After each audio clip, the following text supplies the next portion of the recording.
창세기에 있는 말씀입니다. 1장 26절부터 28절까지 천천히 같이 한번 합독하도록 하겠습니다. 같이 한번 읽습니다. 시작. 하나님이 이르시되 우리의 형상을 따라 우리의 모양대로 우리가 사람을 만들고 그들로 바다의 물고기와 하늘의 새와 가축과 온 땅과 땅에 기는 모든 것을 다스리게 하자 하시고, 하나님이 자기 형상 곧 하나님의 형상대로 사람을 창조하시되 남자와 여자를 창조하시고, 하나님이 그들에게 복을 주시며 하나님이 그들에게 이르시되 생육하고 번성하여 땅에 충만하라. 땅을 정복하라. 바다의 물고기와 하늘의 새와 땅에 움직이는 모든 생물을 다스리라 하시니라. 아멘. 옆 사람하고 인사합니다. 만나 뵙게 돼서 반갑습니다. 다시요. 무더운 여름철을 잘 견뎌냅시다. 시작. 다시 반가운 얼굴 함께 은혜 받읍시다. 시작. 제가 3주에 걸쳐서 복과 축복이라는 대주제를 정하고 다시 소주제로 나누어서 3주차 말씀을 전하고 있습니다. 첫 번째 주일에는 메시지는 창세기에 기록되어 있는 복과 축복이라는 두 단어의 뜻을 우리말 언어로 중심으로 해서 말씀을 전해드렸습니다. 두 번째 주일의 메시지는 하늘에 속한 신령한 복에 대해서 여러분에게 말씀을 드리면서 우리 신앙생활 속에 어떻게 활용할 것인가, 그 방법론에 대해서 잠시 말씀을 드렸습니다. 오늘 세 번째 제가 전하는 주일인데 땅에서 누리는 기름진 복에 대해서 서두에 있는 말씀을 좀 드리고 기회가 되면 나누어서 말씀을 좀 드리려고 합니다. 오늘 하늘의 신령한 복을 받는 것은 그 받은 복을 이 땅에 살면서 누릴 줄 아셔야 되는데 그런 성도들이 얼마나 될까 하는 궁금증을 가지고 본문의 제목을 정하고 말씀을 같이 나누기로 했습니다. 이 주제는요, 성경 말씀에서 눈이 강조되고 있는 말씀인데 하나님께서 여러분과 저에게 내려주신 복과 은혜가 얼마나 풍부하고 풍성한지 알려주는 그런 말씀이에요. 우리가 함께 하나님의 말씀을 살펴보면서 우리의 삶 속에서 위로도 받으시고요, 신령한 복과 관계 속에서 나누는 그런 축복이 넘쳐나시기를 주의 이름으로 축원합니다. 땅에 속한 기름진 복이라는 표현을 썼는데 성경에는 여러 군데 언급되어 있어요. 성경을 우리가 한번 살펴보면 시편 65편 9절부터 13절에 이렇게 기록을 하고 있거든요. 제가 한번 읽어볼게요. 땅을 돌보사 물을 대어 심히 윤택하게 하시며 하나님의 강에 물이 가득하게 하시고 이같이 땅을 예비하신 후에 그들에게 곡식을 주시나이다. 10절 말씀을 보면 주께서 밭고랑에 물을 넉넉히 대사 그 이랑을 평평하게 하시며 또 단비로 부드럽게 하시고 그 싹에 복을 주시나이다. 주의 은택으로 한 해를 관을 씌우시니 주의 길에는 기름 방울이 떨어지며 들의 초장에도 떨어지니 작은 산들이 기쁨으로 띠를 띄었나이다. 초장은 양떼로 옷 입었고 골짜기는 곡식으로 덮였으며 그들이 다 즐거이 외치고 또 노래하나이다. 시편 기자는 이렇게 노래를 부르고 있거든요. 그 노랫말 가운데 10절에 보면 그 싹에 복을 주셨다라는 말씀이 있어요. 본문이 시편 65편 9절 13절 말씀을 보면 하나님의 선하심, 그 풍성한 복이 땅의 물질적인 형태로 나타나는 것을 우리 모든 성도들이 기쁨으로 받아들일 뿐만 아니라 감사를 드리라는 그런 말씀이죠. 이 구절에서 땅에 속한 기름진 복은 땅의 풍요로움으로 인한 생산성, 다시 말씀드린 풍성한 수억을 상징하는 그런 말입니다. 어쩌면 이것이 농업과 관련된 용어들인데 특히 교회를 이끄는 성직자들에겐 중요한 의미를 갖는 것으로 그렇게 생각이 됩니다. 이 표현은 묵시적으로 하늘의 신령한 복과 우리의 신앙생활 교리적인 관계에서도 의미가 함축되어 있어요. 성경에서는 신앙의 열매와 하나님의 관계를 통해서 더 큰 복을 받을 수 있다. 우리 편에 말하면 얻을 수 있다라고 가르치고 있어요. 그렇다고 하면 땅에 속한 기름진 복은 물질적인 부와 함께 우리의 삶의 형통함을 말하는 거죠. 어쩌면 영적인 측면에서 보면 그 복과 풍요를 누리는 것을 말씀하고 있다. 이렇게 볼 수가 있습니다. 이 내용을 좀 요약하면 이런 거예요. 땅에 속한 기름진 복은 성경에서 풍요로움으로 인한 풍성함을 상징적으로 나타내는 그런 말씀인데 땅의 생산성과 자연의 축복함을 우리 물질의 형태를 위해서 표현하고 있다는 거겠죠. 또 이 말씀을 보면서 영적인 복과 신앙의 열매를 통한 교리적인 축복을 함께 우리가 생각해 볼 그런 내용이에요. 그 예를 좀 구체적으로 들겠는데 오늘 성경을 이렇게 한번 나누면 살펴보려고 그래요. 복과 축복에 사용된 신구약에서 이 소지의 핵심 구절들을 찾아보면 복받은 사람들의 예가 성경에 기록이 되어 있어요. 시편 1편을 보면 이렇게 되어 있거든요. 복 있는 사람은 그랬어요. 이미 복받은 사람이겠죠. 악인들의 꾀를 따르지 아니하며 죄인들의 결에 서지 아니하며 오만한 자리에 앉지 아니하고 오직 여호와의 율법을 즐거워하며 그 율법을 주야로 묵상하는 자로다 그랬어요. 이걸 좀 해석을 하면 복 있는 사람은 삶의 여정이죠. 신앙생활할 때, 사회생활할 때, 가정을 이루어갈 때 복 있는 사람들은 하지 말할 일들이 있고 해야 될 일이 있다라고 구분을 하는 거죠. 누가복음에 이런 말씀이 있어요. 한번 찾아보는 거예요. 복 있는 자들은 어떤 자들인가? 한 여인하고 예수님하고 대화를 나누는 거예요. 이 여인의 이야기를 먼저 해요. 예수님께서 이 앞전에 예수와 바알세불에 관한 이야기를 서로 나누거든요. 이 말씀을 하실 때 무리 중에 한 여자가 음성을 높여 이르되 이랬어요. 소리 높여 큰 소리로 말하는 거죠. 당신을 뵌 태와 그랬어요. 당신을 뵌 태. 어쩌면 예수를 가슴에 품은 어미를 말하는 거겠죠. 당신을 먹인 마리아죠. 그 여인이 젖이 복이 있다라고 강변을 해요. 그런데 28절에서 예수님께서 말씀하시기를 그것이 맞다, 틀리다 이런 말이 아니고 예수님 하시고자 하는 말씀은 하나님의 말씀을 듣고 지키는 자가 복이 있다라고 서로 상반된 말씀을 하는 거예요.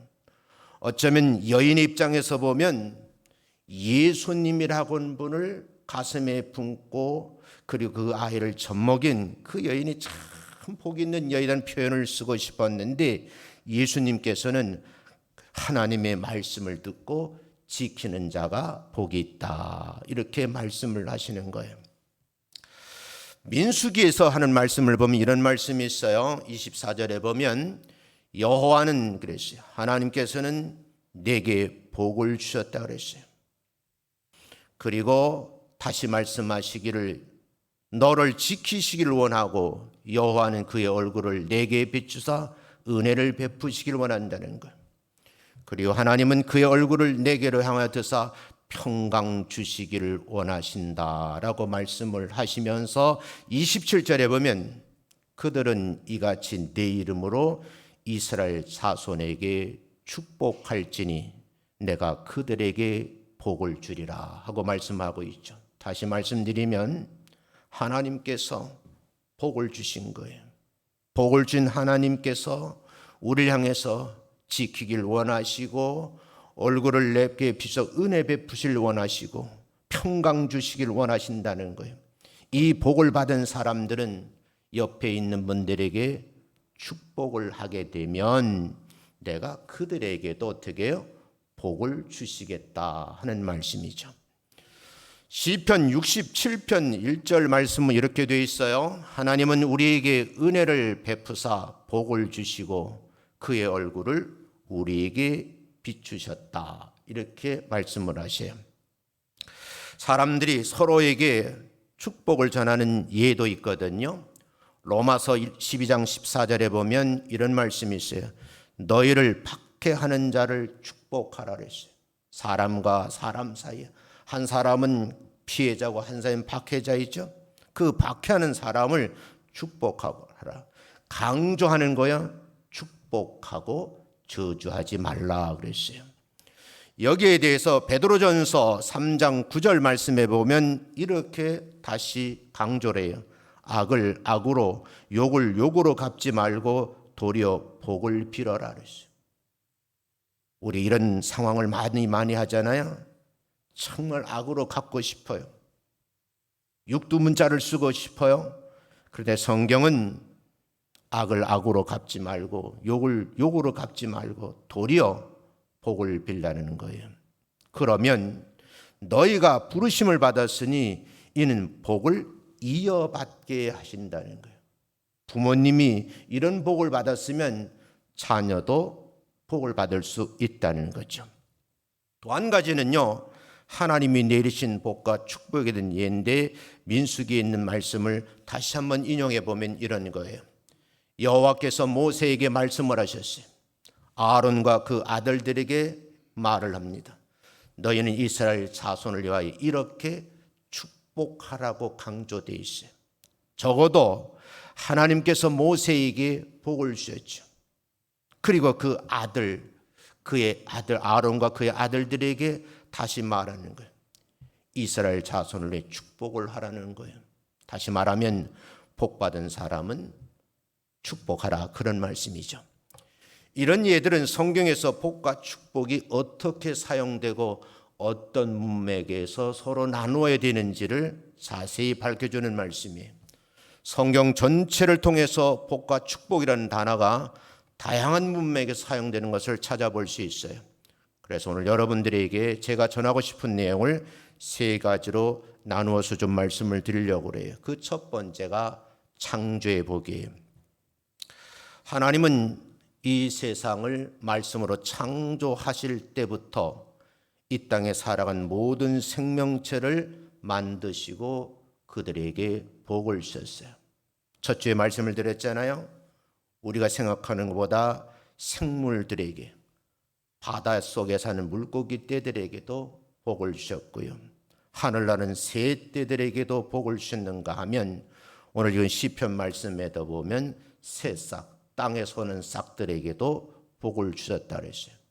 중요한 것은 세상의 창조 속에서 사람을 만드셨는데 그 주인공이 아담과 이브잖아요. 성경을 보면 이 아담과 이브에게도 복을 주셨어요. 그러니까 구체적으로 말씀드리면 모든 생물들에게도 복을 주셨고 하늘나는 새떼들에게도 땅에는 식물들에게도 그리고 마지막에 아담과 이브를 창조하시고 이 사람들에게도 복을 주셨다는 거예요.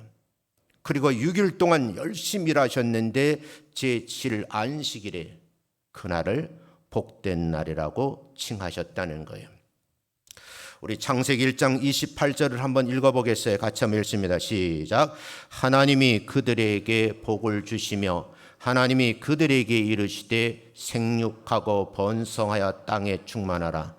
땅을 정복하라. 바다의 물고기와 하늘의 새와 땅에 움직이는 모든 생물을 다스리라. 이렇게 되어 있거든요. 이 말씀 우리가 보면 아담과 이브를 이 땅에 생명을 불어넣어 살게 하시고 그들에게 복을 주시는 모습이 기록되어 있는 거예요. 한마디로 말하면 이 두 사람에게 땅에서 번성하라는 거예요. 그리고 그 땅을 다스리라 그런 말씀이죠. 오늘 이 말씀 속에서 많은 깨달음을 줄 수 있는 내용들이 있어요. 하나님의 은혜와 사랑 표현으로 우리가 다시 말씀드리면 창조의 복을 받았다는 거죠. 우리 눈에 보이지 않는 것에서 보이는 것으로 만드시는 기적의 주인이신 우리 하나님이 여러분과 저에게 동일한 일 하시기를 원하고 계신다는 거죠. 이해가 부족할까 봐 신약 성경은 다시 비유를 통해서 말씀을 해요. 마태복음 13장에서 씨 뿌리는 사람의 비유를 여러분이 잘 알고 계세요. 한 농부가 한 해 농사를 짓기 위해서 밭을 갈고 씨를 뿌리는 모습을 여러분 상상을 해요. 그런데 여러분, 그 중에 일부의 씨앗이 길가에 떨어지는 씨앗도 있고, 그러니까 새들이 쪼아 먹죠. 일부는 돌짝밭에 부러져서 자라지를 못해요. 왜요? 수분이 없으니까. 일부는 가시덤불에 떨어졌는데 자라긴 자라는데 건강하지 못한 삶을 살지요. 근데 마지막에 보면 그 씨앗이 좋은 토양, 옥토에 떨어졌다는 거예요. 그러니까 싹이 나고 꽃이 피고 열매를 맺더라는 거예요. 이건 자연의 섭리인데, 문제는 그 싹이 나고 꽃이 피고 열매를 맺는 기간 동안에 우리에게요, 관리하라는 그런 사명이 주어져 있어요. 이 비유를 통해서 우리는 하나님이 창조의 복이 우리 삶에서 열매 맺을 수 있도록 우리 마음가짐, 토양을 잘 시비해야 된다, 그런 말씀으로 여러분에게 곧 일러드리고 싶어요. 화초를 키우는 분이 원예 치료하라면서 저에게 예쁜 화분을 갖다 주면서 부탁을 하더라고요. 목사님, 제가 드리는 선물이에요. 그 테이블에 놓으면서 매일매일 보면서 대화를 하라는 거예요. 그래서 내가, 아니 사람하고 말을 해야지 뭐 그 식물하고 뭐 말을 해요. 그러니까 그분이 하는 말이, 얘도 말을 할 줄 안대. 이해가 안 돼서 시범을 보이라 그랬더니 그분이 시범을 보이는데 참 재미있는 표현을 많이 쓰더라고요. 그러면서 얘는 바람도 쐬야 돼요. 그냥 테이블에 온전히 놓지 말고 때로는 뭐예요? 창가에 같은 창문을 열어놓고 자연 바람을 쐬게 해주라는 거예요. 그러면 걔가 웃는다는 거예요. 나는 그 소리를 듣고 참 희한한 분이네. 그런데 여러분, 그분이 시키는 대로 사무실에 있는 화분을 데려다가 소파에다 올려놨어요. 그랬더니 바람에 움직여서 나보고 말하는 것 같아요. 너무 좋아요. 너무 좋다는 거예요. 그러니까 여러분, 말을 못할 뿐이지 식물도 표현한다, 그런 말이죠. 우리 여러분, 이 창조의 복을 받아 누리시는 분은 아주 사소한 풀 한 포기를 보고라도 감사하는 마음으로 대화를 할 수 있는 그런 능력자가 되시기를 주의 이름으로 축원합니다. 두 번째, 구원의 복인데 이걸 다른 말은 관계 회복이에요. 땅에 기름진 복은 창조만으로 끝나지 않습니다. 우리는 모든 죄로 인하여 멸망에 빠질 수밖에 없는 인생의 삶이었는데, 그런 존재였었는데, 이걸 신학적으로 해석하면 하나님의 관계가 단절됐다는 말이에요. 그 끊어진 상태로 태어났다고 하면 우리는 하나님과 관계 회복을 할 필요가 있다는 거예요. 하나님은 우리를 사랑하시고 구원하시기 위해서 예수 그리스도를 이 땅에 보내신 거예요. 저는 하나님 편에서 이 부분을 말씀을 묵상해 보았어요. 얼마나 하나님이 만들어 놓은 피조물들인데 하나님을 거역하고 그리고 배신하는 상태에서 세상 삶을 살아가는 사람들을 보면서 가슴이 얼마나 아프셨을까. 그 아픔의 표현을 독생성자를 이 땅에 보내서 십자가에 달리기까지 그 모진 고통, 그 아픔을 다 감당하신 거예요.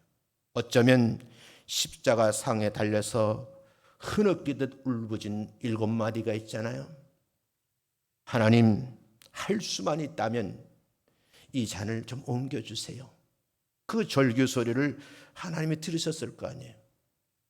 인류의 구원의 문제를 해결하기 위해서 거절하시지만 그 아픔이 얼마나 컸을까, 그런 생각을 해요.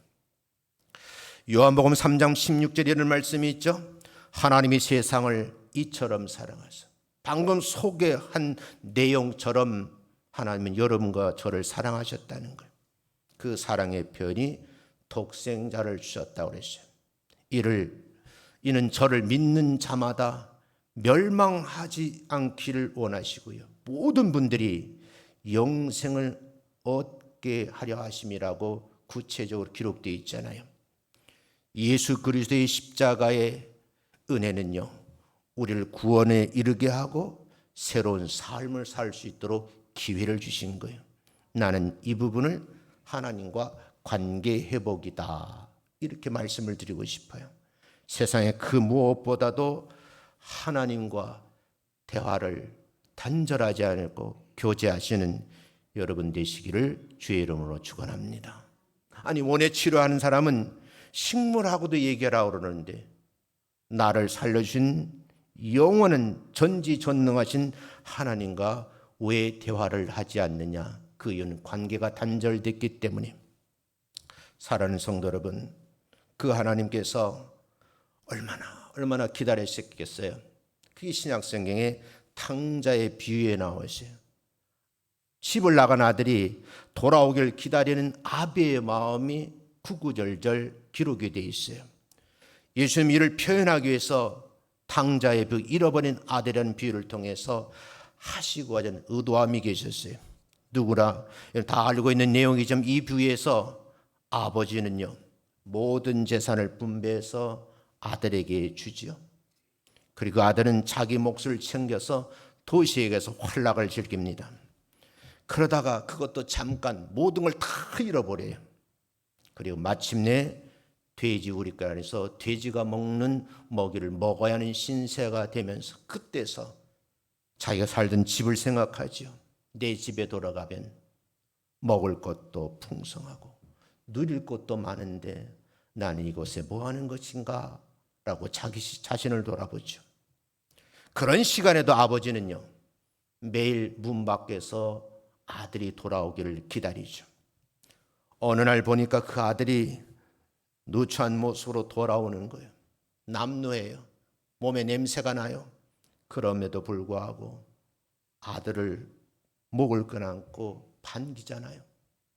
그리고 자색 옷을 입히고 가락지를 끼우면서 모든 식소를 동원해서 잔치를 베푸는 모습이 성경에 기록되어 있어요. 사랑하는 성도 여러분, 하나님과의 관계의 회복은 굉장히 중요하다는 거예요. 이 땅에 살면서 땅에 속한 사람들이 누려야 할 복 중에 복이라는 말씀이죠. 세 번째, 성령의 복에 더 말씀을 드리는데, 구원은 우리의 삶의 가장 큰 복이기에 받은 것으로만 끝나면 안 된다는 거예요. 받았으면 그 복을 나눠야 할 의무가 있다는 거예요. 제가 이 동네 와서 오래 살다가 보니까요, 지금은 신도시지만 옛날에는요, 수돗물이 안 들어왔어요. 가스가 안 들어왔어요. 그러니까 교회 옆에다가 우물을 2군데 팠어요. 그 물을 펌프로 길어 올려서 먹었거든요. 전에 사시면 물어봤어요. 왜 물이 안 나와요? 그러니까 안 쓰면 물길이 막힌다 그러더라고요. 그러시면서 다시 우물을 파야 됩니다. 우물 파는 사람을 불러서 깊이 땅을 파고 파이프를 받고 펌프를 연결해서 전기를 꼽으니까 물이 솟아오르기 시작하더라고요. 근데 그때 다짐을 했어요. 이 물을 계속 써야지만 막히지 않는다는 거예요. 내가 물어봤어요. 물길이 막힌다는 말이 무슨 말이요? 그러니까 땅 속에 물길이 있대요. 그래서 그 물길을 찾아서 가장 물이 많이 나오는 곳에다가 파이프를 박아야 된다 그러더라고요. 근데 안 쓰면 땅 속에도 물기 토사가 밀려와서 막히고 다른 곳을 뚫고 물이 나간다고 그러더라고요. 깨달음 얻었어요. 아, 그렇구나. 우리의 삶에 물길을 열어주는 분이 계시는구나. 그분도 계시지만 동시에 내가 관리를 해야 된다는 사실도 깨닫게 된 거죠. 예수님께서 이 세상에 오심으로 우리에게 귀한 선물을 주셨어요. 그건 십자가의 은혜겠죠. 그러나 구원받은 성도들에게 남겨진 사역이 있으니까 오순절 성령 강림 후 하늘 보좌에 올라가시면서 보혜사 성령님을 보내주시겠다라고 말씀하시잖아요. 요한복음 16장에서 이 말씀을 하셔요. 한번 읽어보겠는데요. 여러분 같은 읽어보시고 시작. 그러나 내가 떠나가서 너희에게로 보내는 편이 너희에게 유익하리라. 성령님이 여러분 제 곁에 계셔야지만 유익하다, 그 말씀이겠죠. 성령은 우리에게 하나님의 존재를 경험하게 할 뿐만 아니라 하나님과 깊은 교제를 가능하게 만드셔요. 때는 우리를 가르치시잖아요. 인도하시잖아요. 깨달음을 주시잖아요. 그리고 통찰력을 주시는 거예요. 때로 우리 힘들고 어려울 때 위로자가 되어주시는 분이 우리 성령님이신 줄로 믿습니다. 성령 하나님이 내려진 복이 있어요.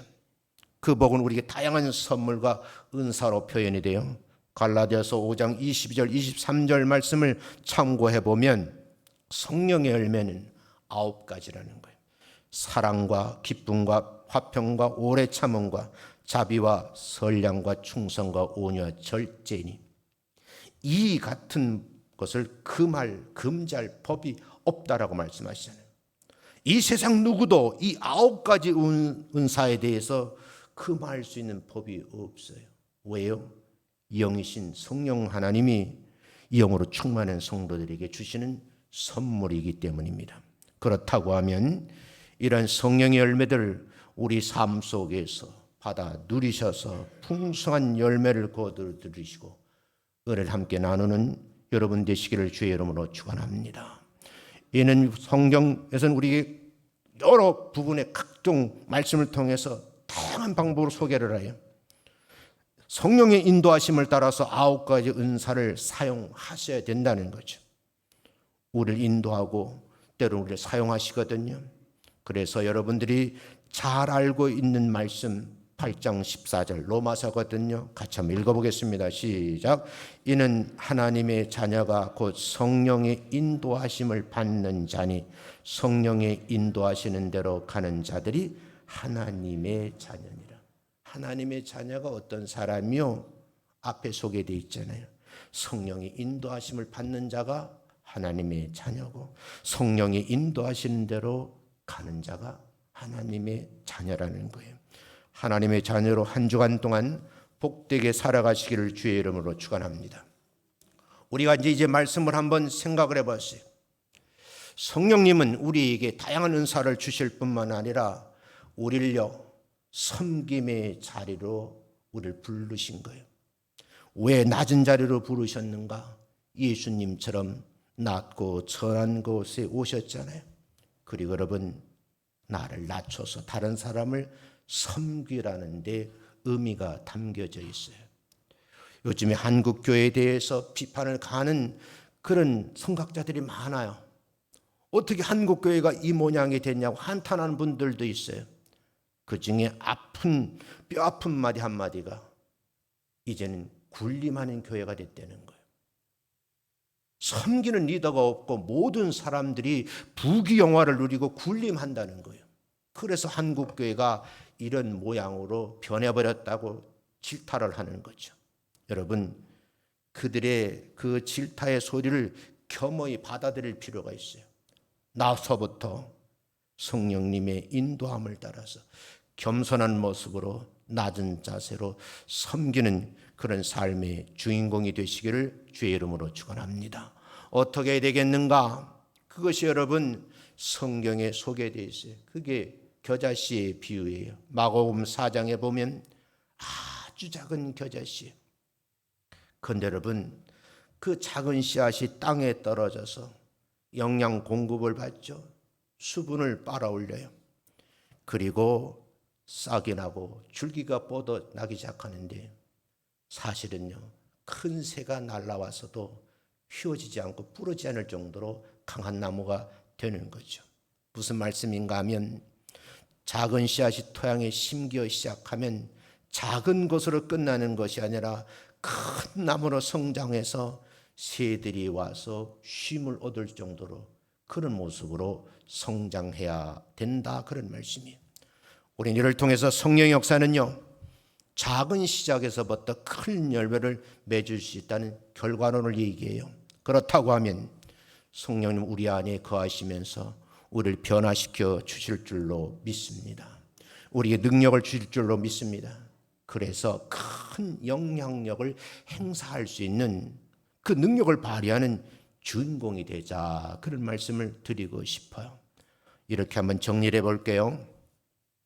복과 축복을 경험하는 주인공이 되셔야 된다는 거예요. 창조의 복도 받아 누리셔야 돼요. 구원의 복도 받아 누리셔야 돼요. 성령께서 베푸신 성령의 복도 받아 누리셔야 돼요. 예수님 말씀을 통해서 우리는 하나님의 사랑과 은혜를 더 깊이 깨달을 수 있었으면 좋겠고요. 내가 받은 복을 나누는 축복의 메시지 주인공으로 믿음 생활하시기를 주의 이름으로 축원합니다. 사랑하는 믿음의 식구 여러분, 난 여러분 사랑한다고 말하는데 그 사랑의 메시지가 전해질 때 여러분 열매를 맺으셔야 돼요. 비유의 말씀을 통해서 복과 축복이 무엇인지 이유를 여러분이 알았다고 하면 땅에 살면서 그 땅의 기름진 복을 받아 누릴 뿐만 아니라 열매를 거두어드리는 여러분 되시기를 주의 이름으로 축원합니다. 성경이 이렇게 말을 해요. 마태복음 5장에 있는 말씀이거든요. 산 위에 도시를 건설했어요. 그 도시가 산 위에 세워지면 아랫마을은 다 숨기기 힘든 그런 곳이 된다는 거. 왜요? 빛이 비추어지기 때문에 모든 사람들에게 영향력이 행사돼요. 이 말씀을 참고해 보면 우리 주변에는 필요한 사람들을 돌보고 그들을 위해서 헌신할 수 있는 지원자가 많이 나오시기를 주의 이름으로 축원합니다. 어쩌면 여러분의 교회 주보에 기록되어 있는 대로 기도하는 시간에 힘들어하고 아파하고 어려움을 지금 겪어내고 계신 분들을 위해서 외마디 기도도 여러분이 주어진 아주 소중한 일이라는 사실을 잊지 마시기를 주의 이름으로 축원합니다. 성도님 얘기를 많이 듣잖아요. 근데 나이가 들면 눈이 점점 침침해진다 그러더라고요. 요즘 의술이 굉장히 발달됐어요. 그래서 병원에 가서 수술을 받으면 눈이 밝아진대요. 근데 전화를 드렸어요. 얼마나 밝아지신다니까 보이지 않는 것이 다 보인다는 거예요. 그래서 청소를 하기 시작한다는 거예요. 난 그걸 보면서요, 그렇구나. 말씀을 깊이 읽으면 보이지 않는 것이 보여요. 3주차에 걸쳐 말씀을 드리지만 하나님께 천지 만물을 창조하실 때 그 6일 동안 모든 지으신 것들에게 뭐예요? 복을 주시는 하나님. 누구에게? 새떼들에게도, 고깃떼들에게도, 땅 위에 솟아난 식물들에게도 복을 주셔요. 그리고요, 마지막 여섯째 날 사람을 만드셨는데 그 두 사람에게도 뭐예요? 복을 주셨어요. 이 받은 복을 되새김질을 하는 날을 뭐예요? 우리는 안식일, 주일이라 그래요. 그 날을 하나님 뭐라 그러셨어요? 복된 날이라 하셨거든요. 그날 여러분 받은 복을 자꾸 세워보면서 그 복 받았음을 증거하는 여러분 되시기를 주의 이름으로 축원합니다. 예수 잘 믿는 목사님이 하신 말씀 들어봤어요. 그분이 하신 이런 말씀 하시더라고요. 내가 목회할 줄은 몰랐다는 거예요. 목회를 마치고 원로 목사가 돼서 지금 남은 여생을 사는데 모든 것이 하나님께로부터 받은 복이었다라고 증거를 하시더라고요. 사랑하는 성도 여러분, 우리에게 노년에 출석하는 모든 권사님들, 이 목사님처럼 간증하는 남은 생애가 되시기를 주의 이름으로 축원합니다. 새떼들에게도, 고깃떼들에게도, 식물들에게도, 사람을 만든 그 사람들에게도 복을 주셨는데 복 주신 이유가 뭐냐? 나누라는 거예요. 아주 작은 것이지만 나누면 뭐와 같이?